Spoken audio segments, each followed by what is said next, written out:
Assalamu alaikum. Welcome to Between the Lines. This is a series of podcasts produced by the media department at the Institute of Business Management IOBM. इसका objective क्या है? So that we can share our love of literature with all of you. Today's guest is a digital marketing expert. She is the admin of one of Pakistan's fastest rising book clubs, Pakistan Book Readers Club. And today she is going to tell us all about her journey and her love for literature. She is Miss Tania Imtiaz. अस्सलाम वालेकुम। वालेकुम क्या अस्सलाम। हाल है आपके? मैं ठीक ठाक, आप कैसे मैं हैं? बिल्कुल ठीक। बहुत बहुत शुक्रिया कि आप हमारे पॉडकास्ट का हिस्सा बनी। आपका भी शुक्रिया अमर, मुझे बुलाने के लिए। बहुत जी। तो बात शुरू करते हैं पाकिस्तान बुक रीडर्स क्लब से। तो 50,000 प्लस इसके मेंबर्स हैं। मेंबर्स हो गए हैं। तो सिलसिला क्या है, इसके बारे में कुछ बताएं। सिलसिला तकरीबन 8 साल पहले शुरू हुआ था और उस वक्त तो सोशल मीडिया कम्युनिटी इतनी ज़्यादा स्ट्रॉन्ग नहीं थी, specially in the Pakistan culture.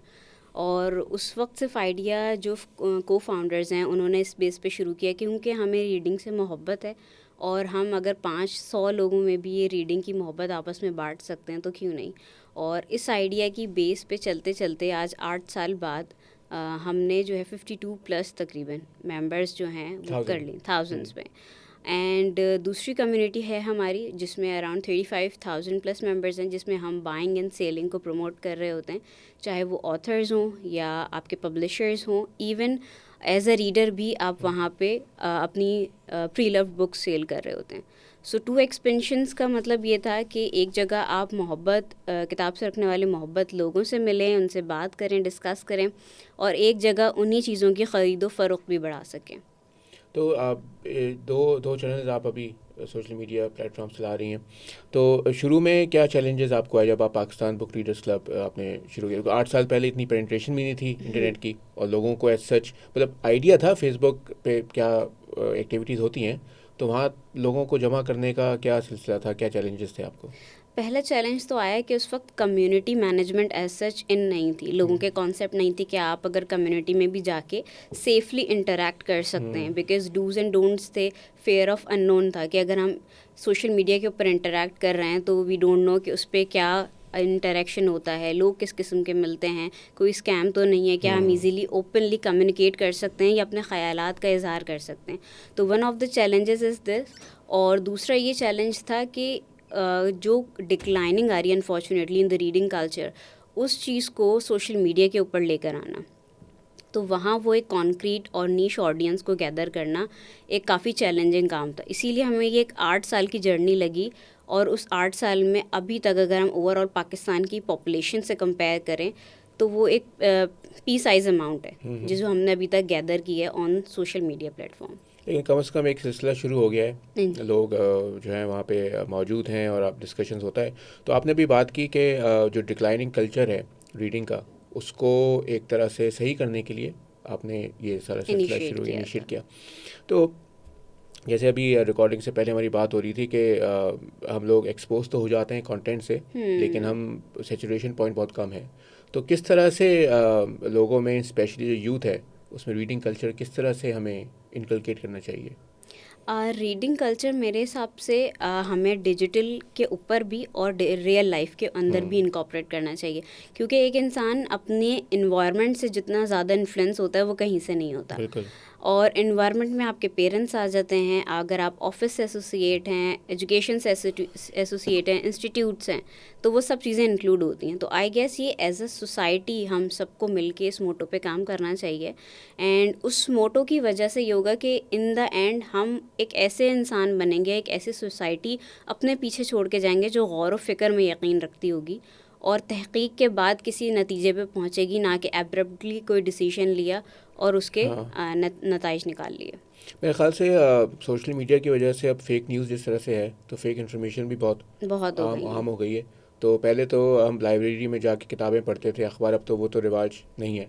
तो पाकिस्तान बुक रीडर्स क्लब का किसी लाइब्रेरी से ताल्लुक़ है, या वो कोई ऐसा सेटिंग है आपकी कि जहाँ पर आप कोई कोई कम्युनिटी बिल्डिंग तो एक ऑनलाइन होती है, फिज़िकल उसमें डोमेन में रह के आप कोई फ़िज़िकल मीटअप्स आप लोग करते हैं? अब फ़िज़िकल मीटअप्स हम पाकिस्तान के अलग अलग शहरों में करते हैं और वहीं पर ही हम अपने कैंपस एम्बेसडर कह लें या पीबीआरसी के एम्बेसडर्स हैं जो कि हमारे लिए मीटअप अरेंज कर रहे होते हैं। एंड कोई स्पेसिफिक जगह नहीं है, एट टाइम्स वो पार्क भी होती है, कोई लाइब्रेरी हो गई, किसी का घर हो गया, घर का पार्क हो गया, लॉन हो गया। इस तरीके से हमने जनरली फ्लेक्सिबल सिस्टम्स रखे हैं ताकि हर किस्म के लोग उसको ज्वाइन कर सकें और एरिया वाइज वो एक डिग्निफाइड या स्पेसिफाइड नहीं हो जाए कि बस ये एरिया है, अगर हम इस्लामाबाद में तो इसी एरिया के लोगों को हम टारगेट कर सकते हैं। बट जब फ्लेक्सिबिलिटी बढ़ती है तो आप आम लोगों के साथ भी इंटरेक्ट कर पाते हैं irrespective of their financial and educational background. मेरे ख्याल से नॉर्मली जो मीटअप्स होते हैं उनका मकसद ये होता है कि टू कन्वर्ज और assemble people from different walks of life जिनका एक कॉमन डिनोमिनेटर होता है for their love of literature. तो उसमें क्या, जैसे आप एक कम्युनिटी कोई आपका मीटअप है तो उसमें क्या आपका फॉर्मेट होता है, किस तरह से आप लेके चलती हैं इसे? फॉर्मेट डिपेंड कर रहा होता है एम्बेसडर के ऊपर और उसको हम यहाँ से कराची में बैठ के रिमोटली डील कर रहे होते हैं। ठीक है। अब there could be a possibility कि हमारे पास ऐसे मेंबर्स हों जिनका कंसेंट हो कि हमें एक स्पेसिफिक जॉनरा के ऊपर या किसी टॉपिक के ऊपर बात करनी जिसके ऊपर कई किताबें लिखी गई हैं लेकिन अलग अलग ऑथर्स ने अपने पर्सपेक्टिव रखे हैं। सही है। तो ये मल्टीपल प्रोबेबिलिटीज़ निकल आती हैं। उस वक्त का जो अलमिया होता है कि हमें ये डिस्कस करना है या आजकल इस डिस्कशन की बहुत ज़रूरत है, तो उन चीज़ों के ऊपर हम बात कर रहे होते हैं। कई बार हम कोई पहले से बुक या ऑथर के ऊपर डिसाइडेड होता है, उसके ऊपर डिस्कशन भी करते हैं। नॉर्मली मुझे जो है वो लोग अप्रोच करते हैं कि हमें बताएं, हम कहीं पे जाके हमने कोई किताब पढ़ी है उसका रिव्यू देना चाहते हैं या हमने कोई किताब लिखी है उसके बारे में, तो लोग किस तरह से आपकी पीबीआरसी के इन मीटअप्स का हिस्सा बन सकते हैं? अगर आप फेसबुक ग्रुप पे भी हैं या फेसबुक पेज के ऊपर भी हमें कांटेक्ट करते हैं तो हम आपको डायरेक्ट लिंक करवा देते हैं इजीली उस कैंपस एम्बेसडर के अंदर। तो अगर आप इस्लामाबाद में हैं, लाहौर में हैं, फैसलाबाद या हैदराबाद कहीं पर भी हैं, हम आपको वहाँ से इंटरेक्ट करवा देंगे और उस व्हाट्सएप ग्रुप के ऊपर फिर आपको अपडेट्स मिल जाएंगी कि इन डेज़ एंड टाइमिंग्स में आपकी अवेलेबिलिटी है, तो आप लाजमी वहाँ जाके ज्वाइन कर सकते हैं। तो अभी पीबीआरसी को आपको तकरीबन 8 साल हो चुके हैं, आप एवोल्यूशन क्या देखती हैं पीबीआरसी का ओवर दीज 8 years? एवोल्यूशन में ये देखती हूँ कि लोगों ने वो जो गिने चुने टाइटल्स थे उनसे अब बढ़ के वो बात करने पे बिल्कुल। आमादा हो चुके हैं।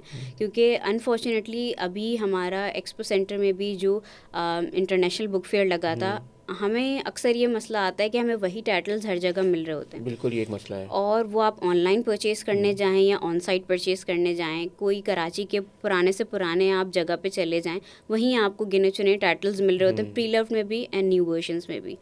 सिर्फ उनके बुक कवर्स रिवैम्प हो जाते हैं या प्रिंट ऑफ क्वालिटी का फ़र्क आ जाता है, नॉनदलेस और कोई हमें ऐसा इम्पैक्ट नहीं मिलता। और उस चीज़ की वजह से ये है कि हम बीइंग अ सोसाइटी फिर कन्फाइंड हो जाते हैं उसी तरीक़े से सोचने के लिए। तो वो जो अलग अलग हमारे दिमाग की खूबसूरती है जो हमें अल्लाह ने दी है, हर एक की अपनी शख्सियत मुनफरिद, वो कहीं दब जाती है इन चीज़ों में, क्योंकि हम वो गौर व फिक्र उस एक डिब्बे के इर्द गिर्द ही कर रहे होते हैं, उससे बाहर नहीं देख रहे होते। तो मेरे हिसाब से जब आप सोशल मीडिया के ऊपर हैं और आप ऐसे लोगों को देखते हैं जो मुख्तलिफ़ किताबों से शौक़ रखते हैं, उनके पास डाइवर्सिफिकेशन है या कितने अरसे से वो किताबें जमा करते आ रहे हैं। इवन कुछ लोग ऐसे थे जो ऐसे एरियाज़ में थे जहाँ ऑनलाइन डिलीवरीज़ मुहैया नहीं होती, जहाँ पे शॉप्स नहीं हैं, वो इतने छोटे छोटे एरियाज़ हैं पाकिस्तान के। हमारे कुछ मेंबर्स ऐसे हैं जो उनको कहीं ना कहीं डिस्पैच करवा देते हैं वो चीज़, कोई पर्सन जा रहा है तो उसके हाथों हैंड ओवर करवा दिया, तो एटलीस्ट उनको वो बुक्स मिल जाती हैं जो वो वहाँ रहकर नहीं मिल पा रही होती। तो इट्स काइंड ऑफ कि अगर आपके पास इंटरनेट कनेक्टिविटी है और आप किसी छोटे शहर में भी रह रहे हैं तो मेंबर्स की कम्युनिटी आपको ये प्रोवाइड करी होती है कि आपको ईजीली और कई बार फ्री ऑफ कॉस्ट भी बुक्स मिल जाती हैं। ज़बरदस्त। I think this is how you create an impact using technology, digital media. और स्पीकिंग ऑफ डिजिटल मीडिया, लोग जो हैं वो ज़्यादातर प्रेफर करते हैं कि वो ऑनलाइन किताबें पढ़ें। दोनों ऑप्शन होते हैं। मुझे तो हमेशा से फ़िज़िकल किताब पढ़ने का ही मज़ा है, मेरी ओल्ड स्कूल थॉट है। तो आप क्या प्रेफर करती हैं, a book that you can read online or something that you can hold physically? मेरा दो पर्सपेक्टिव हैं इसके बारे में। एक कि ये तो अपनी आपकी पर्सनैलिटी के ऊपर भी डिपेंड करता है। अगर हम मिलेनियल्स हैं या बूमर्स हैं तो हमारी प्रेफरेंस हार्ड कॉपी होती है, बिकॉज़ वो एक चीज़ हमारे अंदर नर्चर होकर आई है over the course of period.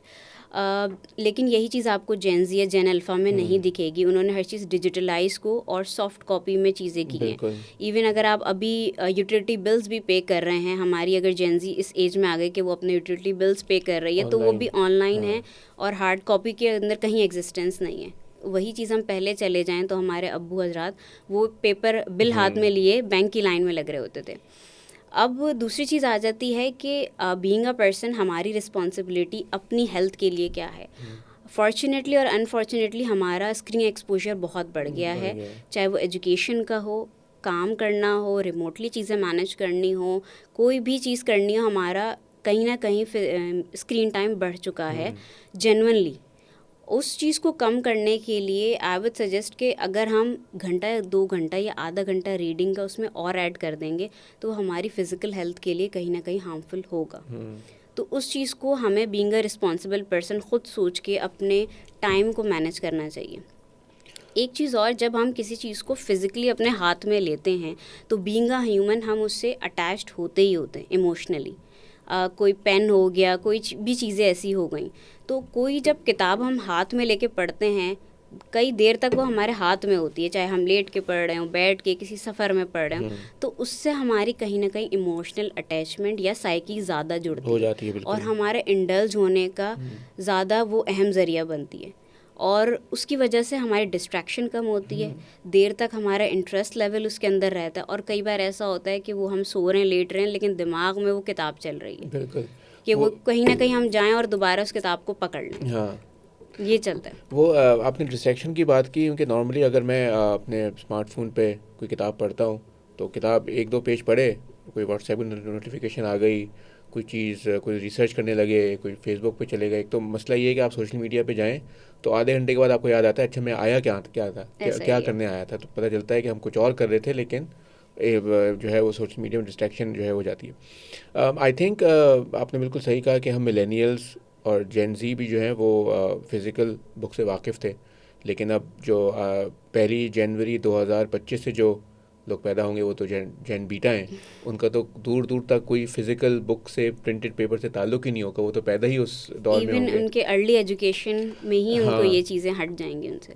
और फिर पिछले साल नहीं 4 साल पहले कोविड में हमने देखा था कि 2020 में हम तो घर पे थे, वो था आइसोलेशन में, तो उसमें भी जो स्टूडेंट्स थे उनको अगर वो ऑनलाइन पढ़ रहे हैं तो जो क्लास 8-9 जो प्राइमरी स्कूल के हैं उनको तो मसला नहीं हुआ था, लेकिन जो छोटे बच्चे हैं उनको बहुत मसला होता था कि एक जगह बैठ नहीं सकते, उनकी सेचुरेशन जो है पॉइंट होता है वो एक जगह, उनके अंदर बहुत वो है, एक बहुत इस तरह भी कैफियत होती है कि आप एनर्जी बेसिकली बच्चों में ज़्यादा होती है। तो मेरा तो हमेशा से ये मानना है कि अगर आपने किताब फिज़िकली पढ़नी है तो आपके अंदर पेशेंस होनी चाहिए, और दूसरा ये है कि आप डेडिकेशन के साथ 5 पेज ही क्यों ना पढ़ें, लेकिन आप कोई स्किप ना करें, उसे आप सुकून से पढ़ें। यह मेरे ख्याल से आपको ऑनलाइन PDF में या उसमें आपको नहीं मिल सकता, तशफ़ी नहीं आती। बेसिकली आप मेरे ख्याल दिल को सुकून नहीं मिलता। मैं तो कहता हूँ कि इसका कोई नेमल बदल है ही नहीं फिजिकल बुक का, जब तक आप उसे सूंघे नहीं, उसे पकड़े नहीं, बुक मार्क ना लगाएं नहीं, या कोई ना कोई ऐसी अपनी चीज़ जो आप उसमें ऐड कर रहे हो।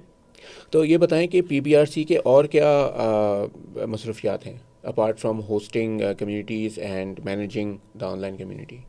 उसके अलावा अल्हम्दुलिल्लाह हमने एक चीज़ देखी है 60 साल में कि अब पाकिस्तानी ऑथर्स भी लिखने के लिए आमादा हुए हैं। बीच में कहीं ना कहीं एक दौर था हमारे वालिद साहब के दौर में जहाँ पे हमें बहुत अच्छे अच्छे राइटर्स और कॉलमिस्ट मिला करते थे। अनफॉर्चुनेटली एक अरसा ऐसा है कि जिसमें थोड़ा सा एक डेंट पड़ गया, एंड अब हम ये कि जो हमारी अपकमिंग जनरेशन है वो ऑथर या राइटर इन डोमेन्स को भी अप्रोच कर रही है और इनको भी बाइज़्ज़त और एक बेहतर प्रोफेशन समझ रही है। और दूसरी चीज़ ये कि अब जो अपकमिंग ऑथर्स होते हैं जो लिखना चाह रहे हैं, बनना चाह रहे हैं, लेकिन उनको पता नहीं है कि कैसे करें, तो वहाँ पर ऐसे पब्लिशर्स और ऑलरेडी पब्लिश्ड ऑथर्स मौजूद हैं जो कि उनको एज अ मेंटोर या एज अ अपनी प्रोफेशनल सर्विस ऑफ़र कर सकते हैं कि we will get you through कि आप किस तरीके से राइटअप स्टार्ट करें, ड्राफ्ट्स बनाएं, पब्लिशिंग हाउस पे जाएं या सेल्फ पब्लिशिंग पर जाएं और उन चीज़ों को एग्जीक्यूट करें। दूसरी चीज़ ये कि जब आप ऑलरेडी उन्हीं पाकिस्तानी ऑथर्स को देखते हैं जिन्होंने आप जैसे ही पाकिस्तान में रह के कल्चर के चैलेंजेस फेस किए हैं, एंड स्टिल वो एक के बाद एक बुक्स उन्होंने पब्लिश की हैं डिफरेंट डोमेन्स को लेके और डिफरेंट पेजेस ऑफ नंबर पे जाके, तो कहीं ना कहीं बीइंग एन इनिशिएटर हमें भी एक हौसला मिलता है कि उसी माहौल में रहकर, उसी टेक्नोलॉजी के साथ, उसी प्रॉब्लम्स के साथ, जब पाकिस्तानी एक दूसरा लड़का या लड़की इस उम्र में ये काम कर रहा है तो हम भी वो चीज़ कर सकते हैं। तो मोटिवेशन मिलता है। जो बीच में गैप आ रहा था ऑथर का और पब्लिशिंग का, वो रिड्यूस हो रहा होता है। ऑथर्स को अपनी बुक प्रमोट करने में भी एक प्रॉब्लम आ रही होती है कि बीइंग एन ऑथर आपने लिख तो लिया लेकिन हर चीज़ में आप माहिर नहीं हो सकते। आप लिखने में माहिर हैं लेकिन उस चीज़ को मार्केट करने में या लोगों तक पहुंचाने में माहिर नहीं हैं। तो इन दैट मैनर भी जो ऑलरेडी ऑथर हैं, जिनकी अपकमिंग बुक्स आ रही हैं या ऑलरेडी पब्लिश्ड हो गई हैं, हम उनको भी पोस्टिंग का और लाइव सेशंस का, इंटरव्यूज़ का, ये सारा चीज़ें फ्री ऑफ कॉस्ट प्रोवाइड कर रहे होते हैं। आई थिंक ये एक बात है जिसको हमें सराहना चाहिए कि पाकिस्तान में वैसे ही पब्लिशिंग का फुकदान है। हमारी पब्लिशिंग इंडस्ट्री बहुत ही लिमिटेड है अभी।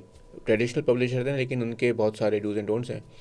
और आपने भी नोट किया होगा कि जो नए उभरते हुए ऑथर्स हैं वो हर ट्रेडिशनल पब्लिशिंग में नहीं जाते क्योंकि वो शायद उनके म्यार पे नहीं उतरते।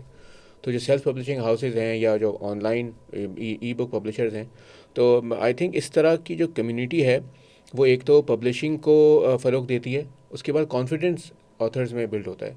जैसे मुझसे भी बहुत सारे लोग रब्ता करते हैं, हमने लिख तो लिए लेकिन हमें नहीं पता अब करना क्या है। तो वो जो पार्ट है ना, लिखने का काम तो ऑथर का है, उसके बाद जो है वो मेरे ख्याल से आपके तवज्जुह से वो लोग इसमें कामयाब हो जाते हैं। तो PBRC का आगे जाके कोई प्लान है कि वो पब्लिशिंग हाउस या ऐसा कोई सेटअप करे, चाहे वो ऑनलाइन ही क्यों ना हो? ऑनलाइन एक्सपेंशन के तो काफ़ी प्लान्स हैं, पाइपलाइन में मौजूद हैं, लेकिन अगेन हम डायनामिक्स देख के उन चीज़ों को डिसीजन लेंगे।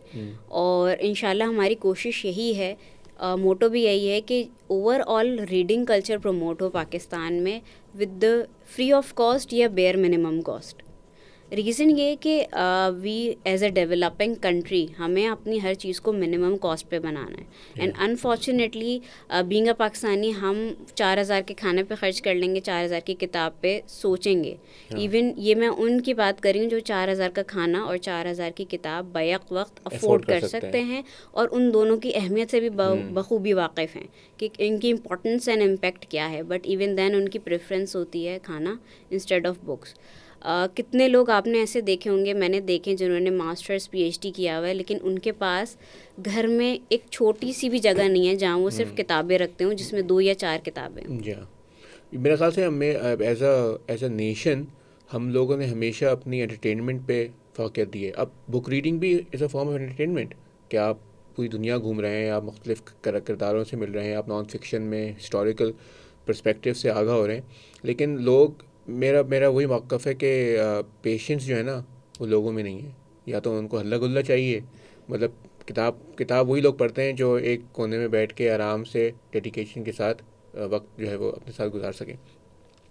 तो शुरू में आपसे बात हो रही थी मिस सनिया कि you're also a digital marketer, तो उसके बारे में बताएं, वो आपका सिलसिला क्या है? वो सिलसिला अल्लाह का शुक्र 4 साल हो गए डिजिटल मार्केटिंग एजेंसी रन कर रही हूँ और मेनली कराची से चीज़ें हैं, लेकिन जो टीम है वो रिमोटली पूरे पाकिस्तान से है। तो उन चीज़ों को हम मैनेज कर रहे होते हैं। अगर आपकी ब्रांड मैनेजमेंट है वो इंक्लूड होती है।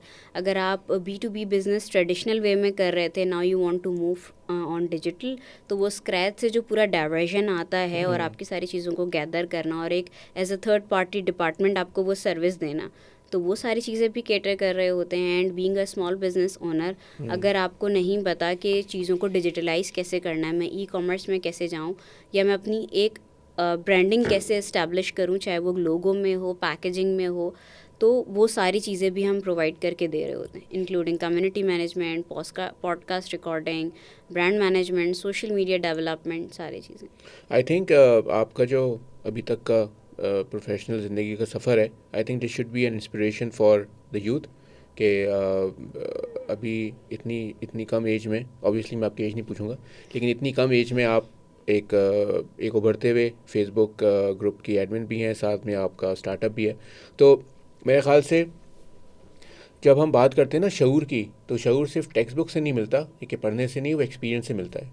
और at the end of the day अगर किसी कंपनी में 2 कैंडिडेट्स जा रहे हैं तो दोनों ने एक ही डिग्री की है, लेकिन एक के पास एक्सपीरियंस है और दूसरे के पास एक डिग्री है, तो एक्सपीरियंस और स्किल वाला ही जो है वो सिलेक्ट होगा। सो आई थिंक मेरे ख़्याल से पाकिस्तान में यूथ को इस पे काम करना चाहिए कि डिग्री के बाद जॉब ना करें, कुछ ना कुछ शुरू कर लें। अब तो ऑनलाइन बिजनेस का ज़माना, एक फेसबुक पेज खोलें, उसमें आपको स्ट्रेटजी प्लानिंग चाहिए होगी। तो प्लानिंग की अगर हम बात करें तो आप जैसे अपना जो है वो PBRC की एडमिन है, तो उसमें आपका एक नॉर्मल डे क्या होता है कि what goes on in the day of the admin, in the life of the admin who is running PBRC? 8 साल में कम से कम हम इस स्टेज पे तो पहुंच गए हैं कि रोज़ की जो प्रॉब्लम्स थी वो हमने स्मूथली प्रोसेस में कर दी और वो टीम के ऊपर डेलीगेशन दे दिया सही है। हमने। पर उससे पहले हमारा दिन का तकरीबन 2 घंटा 4 घंटा, चाहे वो रात के 12 बज रहे हों या दिन के 6 बज रहे हों, हमें एक्टिव रहना पड़ता था, क्योंकि कोई भी मिसहैप या प्रॉब्लम्स आती थी तो वो बैशिंग शुरू हो जाती थी और एक क्योस क्रिएट हो जाता था। सही। तो with in the group environment create करने के लिए भी कि क्या चीज़ें होनी चाहिए क्या नहीं, उसके नॉर्म्स डिसाइड करना, लोगों को ये बताना कि इन नॉर्म्स को फॉलो करना लाजमी है वरना इसकी पेनल्टीज़ भी मौजूद हैं, सही। वो डिसिप्लिन बनाना। फिर उसके साथ साथ टीम को वो चीज़ें कम्युनिकेट करना और उनको ऑटोमेटिव मोड पर लेकर आना कि वो ये चीज़ें खुद से करें। कई बार टीम के मिसहैप्स होते हैं, आप टीम में हायर कर लेते हैं लेकिन वो आपकी मिशन के साथ अलाइन नहीं कर रहे होते और वो फिर आपको बहुत बाद में जाके पता चलता है एंड देन एक ऑलरेडी कियोस क्रिएट हो चुका होता है जिसको आपको सही भी करना पड़ता है। उन सब जर्नी से गुजरने के बाद अब ये है कि हमारे पास इजीली हम सेल फ़ोन पे अवेलेबल होते हैं। कोई प्रॉब्लम आए ग्रुप पे कोई मैसेज कर देता है ये प्रॉब्लम हो गई है, टैग कर दी, उसको इजीली बात कर लिया। इवन अब हमारे पास सीनियर मेंबर्स भी मौजूद हैं जो कि हमें उन चीज़ों की गाइडेंस दे रहे होते हैं कि किन किन चीज़ों पे काम करना है और किन चीज़ों को कैसे रिस्क को मिटिगेट करना है। और वो ख़ुद भी अपने मेंबर्स से as a senior person engage हो रहे होते हैं उन प्रॉब्लम्स को उसी लेवल पे सॉल्व करने के लिए, तो वो वहीं पर ही मेंबर्स में with in the members he solve हो जाती है। तो मेरे ख्याल से stress management, planning, team building, ये सब कुछ ही आप कर रही होती हैं। साथ में आपका जो है वो ऐसे भी मोमेंट्स होंगे जब कोई ऐसा कमेंट आ गया जिसको डिलीट करना है, या हो सकता है डिलीट करने के बाद कुछ आ गया जिसने भी किया है कमेंट कि क्यों क्या आपको बताना होगा। तो आई थिंक कम्युनिटी मैनेजमेंट एक फुल टाइम जॉब ही है, क्योंकि आपको हर वक्त ही एक्टिव रहना है। तो ये जो आपने टीम अपनी रखी है रिमोटली, तो इसका कोई हायरिंग प्रोसेस होगा ऑब्वियसली, वो तो इंटरनली होगा। इंटरनली हायरिंग प्रोसेस है, हम मेंबर्स से ही अपने कोई ना कोई टीम मेंबर्स ले रहे होते हैं। जो हमारे कम्युनिटी मेंबर्स हैं हमारे पास ऑलरेडी एक्टिव थे, हम उनको जानते थे, उनको जेन्युइनली पता है हमें कि उनको रीडिंग का कितना पैशन है और वो कितने जॉनरास के ऊपर काम कर चुके हैं या फिर इंटरेस्टेड हैं उन चीज़ों को एक्सप्लोर करने में। तो ऑल इन ऑल उनका बैकग्राउंड या पैशन रीडिंग के अंदर मौजूद है और बीइंग एन एडमिन वो हमने उनको उनकी एक जर्नी देखी है 1-2 साल की एटलीस्ट। तो तब उसके बाद जाके वो हमारी टीम का पार्ट बन रहे होते हैं एंड हम उनको सारे रूल्स एंड रेगुलेशंस बताते हैं। उसके बाद भी जब इम्प्लीमेंटेशन का टाइम आता है तो चूंकि वो अभी 2 महीने या 1 महीने का ही प्रोसेस होता है तो वो ट्रेनिंग उनका टेन्योर चल रहा होता है। उस दौरान फिर हम वो डेली कम्युनिकेशन में हमसे रहते हैं, स्क्रीनशॉट शेयर करके कि ये प्रॉब्लम आ गई है, ये पोस्ट है, ये सेंसिटिव टॉपिक है। Specially religious and political topics ऐसे होते हैं जो बहुत सेंसिटिव हैं और उनके ऊपर अगर आप बात करना शुरू करेंगे तो बहुत ज़्यादा मैस क्रिएट हो जाता है एंड लोग अकल में कम और इमोशंस में फिर ज़्यादा बात कर रहे होते हैं। तो उन चीज़ों को कैसे हमें बढ़ने से पहले ही ख़त्म करना है, ये सारी चीज़ें फिर हम ट्रेन कर रहे होते हैं कम से कम 2 से 3 महीने लगा के अपने न्यू टीम मेंबर को। तो मैं सर ये बताएं कि 8 साल आपको हो गया है PBRC को चलाते हुए, उसको एडमिन बने हुए। तो रीडिंग कल्चर में आपने क्या चेंज देखा है कि लोग जो हैं वो अब क्योंकि ऑब्वियसली मेंबर्स जो हैं पोस्ट भी करते हैं, उसमें बुक रिव्यूज़, तस्वीरें भी होती हैं, मैं तो उसमें एक्टिवली देखता हूँ। तो आप क्या देख रही हैं? वैसे तो हम कहते हैं कि डिक्लाइनिंग फेज़ में है, लेकिन जब बुक रिव्यूज़ आते हैं आपके ग्रुप पे तो वो काफ़ी तादाद में होते हैं। तो मेरे ख्याल से लोग जो हैं वो उनका रीडिंग हैबिट आप क्या समझती हैं कि वो क्या है आजकल? रीडिंग हैबिट सबसे बड़ी बात जो हमने पॉडकास्ट के शुरू में की थी कि माहौल से बहुत फ़र्क पड़ता है। तो डिजिटली भी जितनी चीज़ें आप कंज्यूम करते हैं सोशल मीडिया के, वो आपके माहौल में इंक्लूड होती हैं। अब अगर आपको एक ऐसी कम्युनिटी मिल रही है जहाँ पे लोग अलग अलग जॉनरास के बारे में बात कर रहे हैं और बता रहे हैं कि मैंने महीने में इतनी या साल में इतनी बुक्स पढ़ी हैं, या मेरी पर्सनल लाइब्रेरी अब over the course of period इतनी ग्रो कर ली है, या फिर मैं अपने लिए एक सर्टेन बजट मंथ में डिसाइडेड रखता हूँ या रखती हूँ कि मैं बुक्स परचेज़ कर सकूँ, चाहे वो हार्ड कवर हों। कुछ लोगों को खूबसूरत किताबें या कुछ लोगों को एंटीक किताबें रखने का शौक़ है। तो इस किस्म की जब आपको डाइवर्सिफिकेशन लोगों में मिलती है तो हमारा दिमाग खुलने लगता है। फिर हम वो कुएं के मेंढक नहीं होते कि हम वो 4-6 किताबों में ही अपने आप को सर मारते रहें। फिर हम देखते हैं कि दुनिया में लोग ये भी कर रहे हैं, ये भी ख़रीद रहे हैं, इस तरीके से भी चीज़ें मैनेज हो सकती हैं, और कई कई ये चीज़ें हैं जो कि एक्सप्लोर की जा सकती हैं। लेट्स एक्सप्लोर एंड सी कि उसमें है क्या। तो इन चीज़ों से आपको बहुत डाइवर्सिफिकेशन मिलती है दिमाग के खुलने में। फिर इंसान जब जुस्तजू में आ जाता है तो वो ख़ुद भी अपनी सेल्फ़ लर्निंग या सेल्फ़ रिसर्च स्टार्ट कर देता है कि अच्छा ये अगर ऑथर है तो इसने किन किन टॉपिक्स पे बात की है, या चूँकि अब ये अपकमिंग टॉपिक ये है लाइफ का, या कोई ऐसा टॉपिक है जो पाकिस्तान में इन फ्यूचर 2025 या 27 के लिए हेल्पफुल हो सकता है, तो वो टॉपिक्स पे और किन किन ऑथर्स ने बात की है अपने मुनफरिद पर्सपेक्टिव के साथ। तो ये सब चीज़ें जब आप कंज्यूम कर रहे होते हैं तो आपका कहीं ना कहीं शऊर डेवलप होने लगता है और अल्टीमेटली आप गौर व फिक्र करने लगते हैं। अच्छा, मैं ये बात कहूँगी कि बीइंग अ रीडर ऐसा ज़रूरी नहीं है कि आप इंट्रोवर्ट हैं या कोना और तन्हाई पसंद करते हैं तभी आप किताबों से शौक़ रख सकते हैं, उनको कंज्यूम कर सकते हैं। अगर इंसान के अंदर गौर व फिक्र का अंसर मौजूद है तो उसकी पर्सनैलिटी एक्सट्रोवर्ट हो, इंट्रोवर्ट हो या एम्बीवर्ट हो, वो कहीं ना कहीं सुकून में बैठ के चीज़ों को सोचेगा, और उनको एक्सपीरियंस करने के बाद भी या पढ़ने के बाद भी उनको कहीं ना कहीं एनालिसिस करेगा कि ये हुआ है तो हुआ क्यों है, कैसे हुआ है, क्या ये आया ठीक हुआ है या नहीं, और वो अपने आप को एक kind of a me time देगा गौर व फिक्र करने के लिए, और उसके बाद वो एक चीज़ों को चैनलाइज करेगा। तो मेरे ख़्याल से जो एक मिसकंसेप्शन या मिथ क्रिएट है कि रीडर होगा तो वो इंट्रोवर्ट ही है, या वो कोई कोना पसंद करके क्योंकि किसी से बात करना नहीं चाह रहा तो वो किताब लेकर और चेहरा छुपा के बैठा हुआ है। तो इंस्टेड ऑफ कि हम रीडर को एक ऐसी चीज़ समझें कि वो एक काबिल इंसान है जो कि अपने आप को ऐसे मैनेज कर रहा है कि उसने अपने आप को डेडिकेट कर दिया है being a life time student. हाँ बिल्कुल, चाहे वो कोई भी उम्र का हो और किसी भी ख़त्ते से किसी भी ज़बान का ताल्लुक़ रखता हो, लेकिन हमें वो परसेप्शन एक रिक्रिएट करने की ज़रूरत है। लाइफ लॉन्ग लर्निंग का तो कॉन्सेप्ट सबको ही परस्यू करना चाहिए। अच्छा मिस सनी, आपने यहाँ पे मी टाइम का बात की, तो आप PPRC मैनेज करती हैं, अपनी डिजिटल एजेंसी है, तो आपका मी टाइम क्या होता है? मेरा मी टाइम अर्ली मॉर्निंग होता है, 5 बजे या 6 बजे मेरा उठने का टाइम है, एंड वहाँ मेरे पास 2 से ढाई घंटे का टेनवर मुझे ऐसा मिल जाता है जिसमें मेरा मी टाइम होता है। ठीक है। जिसमें बीइंग अ रिलीजियस पर्सन आपकी कोई ना कोई स्पिरिचुअलिटी एक्टिविटीज़ होती हैं, आपकी जर्नलिंग एक्टिविटीज़ होती है, रीडिंग हो गई, कंपोजर हो गया, मेडिटेशन, ये सारी ऐसी चीज़ें हो गई जो कि बीइंग अ पर्सन आपको एक रिचार्ज कर रही होती हैं। सुबह उठते ही आपने अपने आप को 2 से ढाई घंटे चार्जिंग पे लगा दिया फॉर द कंप्लीट डे। तो इसमें आप जो है वो मल्टीटास्किंग किस तरह से करती हैं, क्योंकि आपके पास मल्टीपल टास्क होते हैं एक दिन में? अगेन बीइंग अ पर्सन आप कुछ भी नहीं हो जब तक आपके पास एक अच्छी टीम मौजूद नहीं है।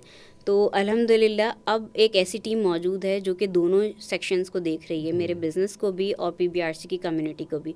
तो उनकी वजह से मेरा रोल मैनेजिंग में से हट गया, डे टू डे टास्क में हट गया, रिपीटेशन ऑफ टास्क से भी रिड्यूस हो गया। अब मेरा काम है कि सिर्फ गाइडेंस है, ऑब्जर्वेशन, अप्रूवल और ट्रेनिंग। तो आपने ऑब्जर्वेशन की बात की, how important is observation for writers and authors when they are writing something? Observation एक ऐसी चीज़ है जो कि आपको एक ही बात को कई पहलुओं से सोचने पे मजबूर करती है। पर्सपेक्टिव्स बदलाते हैं। आई पर्सन, वी पर्सन, फिर एज अ थर्ड पर्सन भी आप उस चीज़ को देख रहे हो, और एज अ थर्ड पर्सन के बाद एज अ फोर्थ पर्सन भी आप उसी चीज़ को देख रहे हो। तो वो जब इतना आपका ऑरा बढ़ता चला जाता है ना गौर फिक्र में, तो आप कई अंदाज से उन चीज़ों को लिख कर, और फिर हमें ये नहीं पता कि जो वो रीडर पढ़ेगा वो किस जोम में पढ़ेगा, किस वक्त में पढ़ेगा, कौन सी उम्र और कौन से उम्र के एक्सपीरियंस में पढ़ रहा है। लेकिन चूँकि आपने उसको इतना डाइवर्सिफाई कर दिया था बीइंग अ फोर्थ पर्सन तक सोचने पर, तो आप उसको वो मटेरियल प्रोवाइड कर सकते हैं कि वो इंटैक्ट रहे उस रीडिंग के अंदर। तो कौन से ऐसे टिप्स हैं जो आप शेयर करना चाहती हैं so that people can develop a habit of reading? Reading की हैबिट अगर आपको डेवलप करनी है तो आप उन लोगों के साथ जुड़ें जिनके साथ ऑलरेडी ये हैबिट डेवलप है। किसी भी आदत का बेहतरीन तरीका यही है कि हम उन लोगों के साथ सबसे पहले जुड़ें जो कि ऑलरेडी ये काम करें। आपको हेल्दी फूड लेना है, आप ऐसे चीज़ें सोशल मीडिया पे कंज्यूम करें, ऐसे ग्रुप्स ज्वाइन करें जो कि ऑलरेडी हेल्दी डाइट्स को फॉलो करें after 50s, after 40s, after 30s। Likewise अगर आपको रीडिंग के साथ जुड़ना है तो अपना माहौल ऐसा बनाएं, चाहे वो आपके ऑफिस का माहौल हो, आपकी स्टडीज़ हो, बीइंग अ स्टूडेंट आपका माहौल हो, आपके कोचिंग सेंटर का हो, या फिर आपका एक वो शाम पे जो चाय में आप बैठक लगाते हैं उस वक्त का माहौल हो। तो पाकिस्तान में आपको क्या क्या लगता है कि स्टूडेंट्स जो हैं या जो यूथ है वो टेक्स्ट बुक तो पढ़ती है, लेकिन साथ में अगर उसको चाहे कि वो एक नावल या कोई नॉन फिक्शन किताब भी पढ़े तो कहाँ से शुरुआत करनी चाहिए? जैसे फ़र्ज़ करें अगर कोई 12 साल का बच्चा है, उसने कहा मुझे कुछ पढ़ना है, तो आप क्या प्रेफर करेंगे या क्या एडवाइस करेंगी? 12 साल के बच्चे की अगर मैं बात करूं तो कई हम अनफॉर्चुनेटली मैं ये बात कहूँगी कि हमारे यहाँ उसके डिसीजन मेकर पेरेंट्स होते हैं। मैं ये नहीं कह रही कि पेरेंट्स को डिसीजन मेकर नहीं होना चाहिए, लेकिन हमें सोचना चाहिए कि वो बच्चा नहीं है, या तो वो बलूगत की एज को पहुंच चुका है या पहुंचने वाला है, तो उसका इंटेलेक्चुअल माइंड उससे पहले ग्रो कर जाना चाहिए कि वो ये लाइफ के छोटे छोटे डिसीजंस लेके कॉन्फिडेंस गेन करे और जल्दी गलतियाँ करके जल्दी सीखे। तो ये चीज़ें उसको एक्सप्लोर करनी एक तो आनी चाहिए खुद से भी। इन केस अगर नहीं आई एंड वो अभी तक एक पैम्पर्ड चाइल्ड है या डिसीजन मेकिंग पेरेंट्स ले रहे हैं, तो वो पेरेंट्स से गाइडेंस ले सकता है। दूसरी चीज़, अब आजकल 12 साल का बच्चा भी सोशल मीडिया के ऊपर एक्टिव है, या एटलीस्ट कुछ नहीं तो उसको यूट्यूब तो यूज़ करना आता ही है, तो वो वहाँ जाके भी सर्च कर सकता है कि अगर मैं साइंस से रिलेटेड, एआई से रिलेटेड या कंप्यूटर साइबर सिक्योरिटी से रिलेटेड मैं चीज़ें पढ़ना चाह रहा हूँ फॉर द फ्यूचर, तो मुझे कौन सी बुक्स पाकिस्तान में इजीली अवेलेबल हैं, मिल जाएंगी, तो वो रिसर्च करके पढ़ सकता है। इवन अब कुछ स्कूल्स भी हैं जो कि आप जब जैसी सेकेंडरी में पहुंचते हो 6 या 7 क्लास में, वो आपको ऐसे असाइनमेंट्स दे रहे होते हैं कि आपको गूगल यूज़ करना आ ही जाता है, वो आपके असाइनमेंट्स का पार्ट होते हैं। तो इट मीन्स कि आपको वो एक्सेसिबिलिटी भी आती है और वो स्किल भी आता है सर्च करने का। तो 12 साल के बच्चे होने के बाद भी आप ये चीज़ें ख़ुद से सर्च कर सकते हैं। दूसरी चीज़, अगर आप 12 साल के बच्चे के होकर अगर आप एक फ़ेसबुक के ऊपर पोस्ट डालते हैं, कम्युनिटी में डालते हैं, तो वहाँ ऐसे कई लोग मौजूद हैं जो कि आपको गाइड करने के लिए ख़ुद से आ जाएंगे कि बेटा तुम्हें ज़रूरत है, मैं तुम्हें फ्री में ही किताब दे देता हूँ। सिर्फ आपके पूछने की और एक क्वेश्चन थ्रो करने की ज़रूरत है, हेल्प आपके पास ऑलरेडी आ जाती है। आखिर में मेरे ख़्याल से जो आपका इंटरेस्ट है और आपकी मोटिवेशन है वही आपको एक रीडर बनने पे कायल करती है। क्योंकि जैसे आपने पहले कहा कि हम हज़ारों रुपए एक वक्त के खाने पे खर्च कर देंगे, लेकिन उससे कम कीमत की किताब शायद हम ना ख़रीद सकें, क्योंकि हमें शायद वो एक कंपल्शन लगता है। Reading may be a compulsion for many, so how can we convert this compulsion into a healthy habit और समथिंग ऑफ इंटरेस्ट? उसके लिए हमें ऐसे माहौल बनाने पड़ेंगे। सबसे बिल्कुल, आखिर पहले में बात माहौल की आ जाती है। जैसे मैं अगर अपनी बात करूं, या मैं अगर 7 साल से रीडिंग से जुड़ गई थी, तो उसका रीज़न माहौल था। 7 साल के बच्चे को अभी वो दुनिया एक्सप्लोर कर रहा होता है, सम हाउ उसकी ब्रेन डेवलपमेंट या तो कंप्लीट हो चुकी होती है या अबाउट टू कंप्लीट होती है। तो उस दौरान मैंने सिर्फ ये देखा कि चूंकि मेरी गार्डियन के पास हर वक्त किताब रहती थी, उनके बिस्तर के ऊपर भी 3-4 किताबें रखी रहेंगी साइड टेबल पे, नो मैटर व्हाट, अखबार रहेगा, रात को सोने से पहले वो पढ़ेंगी। तो बीइंग एक आम बच्चा मैंने वो कंज्यूम किया कि किताब को हर वक्त पास रखने से कोई चीज़ इंपॉर्टेंट है जब भी आप उसको हर वक्त पास रख रहे हैं। जैसे आजकल के बच्चे क्या देखते हैं, क्योंकि जी हम सेलफोन हर वक्त रख रहे हैं, खाना खा रहे हैं, खाना बना रहे हैं, कोई भी काम कर रहे हैं, तो सेलफोन हमारे पास रहेगा। तो बच्चे के माइंड में परसेप्शन होता है cellphone is a very important thing, क्योंकि अम्मी मुझे टाइम नहीं दे रही हैं, अबू मुझे टाइम नहीं दे रहे, लेकिन सेलफोन के साथ वो इंडाल्ज हैं।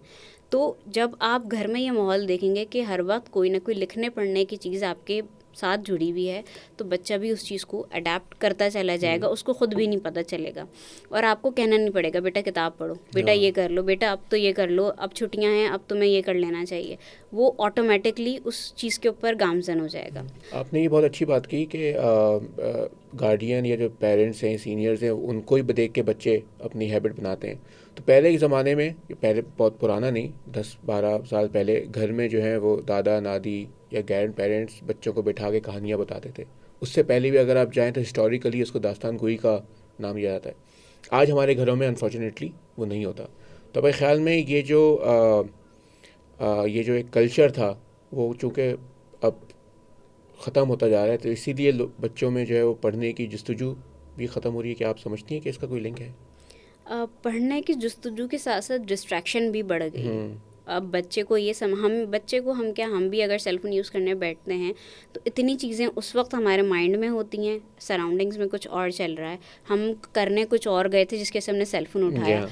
लोगों की कॉल या मैसेजेस या नोटिफिकेशन ऐसी आ गई जो हमें लगा कि हमारा या तो वो स्ट्रेस क्रिएट कर रही हैं, अर्जेंसी क्रिएट कर रही हैं हमारे लिए, हम भी उस चीज़ में इंडल्ज हो गए। कुछ नहीं तो वो चीज़ अब स्मार्ट वॉचेस में कन्वर्ट हो गई है कि जी सेल हाँ। फ़ोन अगर आपके पास नहीं है तो स्मार्ट वॉच तो आपने बांध लिया, वो हर वक्त आपको वाइब्रेट कर करके अलर्ट करती रहेगी। तो ये डिस्ट्रैक्शंस इतनी बढ़ गई हैं कि हम आम से आम काम भी करने में अब कहीं ना कहीं कासिर होते चले जा रहे हैं, और टाइम भी उसमें काफ़ी कंज्यूम लगता हो है। जाता है, जिसको हमें कहते हैं कि पूरा दिन गुजर गया, वक्त का पता ही नहीं चला। मेरे ख़्याल से ये अगर मुझे फेस हो रहा है तो बाकियों को भी होगा कि मैं अगर कुछ लिख रहा हूँ और मैंने कुछ सर्च कर किया और मैंने सर्च इंजन पे किया हूँ गूगल पे, और वहाँ पे बहुत सारे टैब्स खुले हुए हैं, मैं चला गया किसी सोशल मीडिया की साइट पे, तो आप भूल ही जाएँ कि मैं वापस अपने काम पे आऊँगा। फिर काफ़ी देर के बाद याद आता है कि मैं आया क्यों यहाँ पर। तो डिस्ट्रैक्शंस को कम करना है, लेकिन आप आखिर में वही आपकी वाली बात कि माहौल ऐसा होना चाहिए जहाँ पे ना सिर्फ रीडिंग कल्चर हो बल्कि डिस्ट्रैक्शंस कम हो, और जहाँ पर रीडिंग हैबिट जो है वो एक कंपल्शन ना हो, वो एक फ़न एक्टिविटी हो कि बच्चा कहे कि चलो आज कुछ नया पढ़ते हैं। तो यहाँ यहीं पर जो है वो आपकी कम्युनिटी बिल्डिंग जो है, जो रीडिंग स्पेसेस हैं, वो एक अहम काम अदा कर रही हैं कि जहाँ पर आप मुख्तलिफ़ तबके के या मुख्तलिफ़ थाट के लोगों को एक साथ जमा करके जो PBRC अपना काम कर रहा है। अच्छा, एक चीज़ मैं और ऐड करना चाहूँगी, आपने बात की कि माहौल वाली ना, जो जो मेरी ही बात थी, माहौल अगर हमें नहीं मिला तो क्या हम क्रिएट नहीं कर सकते? बिल्कुल कर सकते हैं। अगर बीइंग अ जेनजी, मुझे लगता है कि भाई चूंकि मेरी जनरेशन्स में अनफॉर्चुनेटली कोई एजुकेटेड नहीं था, and I am the first one जो कि कॉलेज तक जा रहा है, यूनिवर्सिटी तक जा रहा है, वो जनरेशन भी हमारे पास मौजूद है और जी बड़ी हाँ। कसीर तादाद में मौजूद है अनफॉर्चुनेटली। तो अगर मुझे वो माहौल नहीं मिला तो बीइंग अ रिस्पॉन्सिबल पर्सन, मेरी ये जिम्मेदारी है कि मैं वो एक माहौल क्रिएट करूं, और वो एक चेंज जो जनरेशन्स में नहीं था वो अब मैं अपकमिंग जनरेशन्स में लेकर आऊं, क्योंकि अब मेरे अंदर अवेयरनेस पैदा हो गई है, मैंने वो चीज़ समझ ली है। पहले के लोग एक गांव में या उन्हीं 4-6 लोगों में सारी सारी ज़िंदगी गुजार हाँ। देते थे और वो उसमें खुश रहते थे। हकीकतन वो एक अच्छी और सादी ज़िंदगी भी थी, लेकिन चूंकि अब एक टेक्नोलॉजी का एज हमारे पास है, हम बेशक एक कमरे में भी रह रहे हों, हम पूरी दुनिया से कनेक्ट हो सकते हैं, तो हमारे पास अवेयरनेस क्रिएट होने के ज़्यादा मौक़े हैं। और जब हम अवेयरनेस हो गई है कि ये एक तालीम या एक सीखने का अमल सारी उम्र का है, किसी 12 साल 15 साल 22 साल तक एक महदूद नहीं है, तो बीइंग अ पर्सन हमें उस जनरेशन को तोड़ के अब एक नई हैबिट अपनी आने वाली जनरेशन में क्रिएट करनी चाहिए। मेरे ख़्याल से ये खुशाइन बात है कि इवन दो जेन ज़ी जो है वो डिस्ट्रैक्शन उनके पास काफ़ी है, लेकिन बुकस्टाग्रामर्स जो हैं, वो एक टर्म जो आई है कि इंस्टाग्राम पे लोग अपनी किताबें, अपनी नहीं, जो किताबें पढ़ते हैं उसका रिव्यू करते हैं, या ऑनलाइन बुक स्टोर्स ऐसे हैं सोशल मीडिया पे कि जो सस्ती कीमत में किताबें बेचते हैं, जो जिसको हम सेकंड वो कहते हैं, ख़ास टर्म है उसका, ओल्ड बुक्स वो हैं। तो मेरे ख़्याल से ये एक बहुत ही कहना चाहिए खूबसूरत सी इक्वेशन है कि जिसमें वो लोग भी हैं जो पढ़ना चाहते हैं, वो लोग भी हैं जो पढ़ना नहीं चाहते, लेकिन उन दोनों को एक प्लेटफॉर्म पे लाना ये बहुत ज़रूरी है। I think PBRC is doing a remarkable effort in this regard. तो ये था आज का एपिसोड बिटवीन द लाइंस का। अगर आप भी एक ऑथर हैं, राइटर हैं, पोइट हैं, कॉलमनिस्ट हैं, आपका किसी भी तरह से पाकिस्तान की पब्लिशिंग इंडस्ट्री से ताल्लुक़ है, आपका लिटरेचर से ताल्लुक़ है, या आप उस पे ऊपर बात करना चाहते हैं, तो हमसे कांटेक्ट कीजिए। हम भी आपको अपने पॉडकास्ट में एज़ अ गेस्ट बुलाना चाहेंगे। मैं हूँ Mohammad Umar Iftikhar. Between the lines के अगले एपिसोड तक के लिए इजाज़त दीजिए, इस वादे के साथ कि आप लिखते रहेंगे, पढ़ते रहेंगे। अल्लाह हाफ़िज़।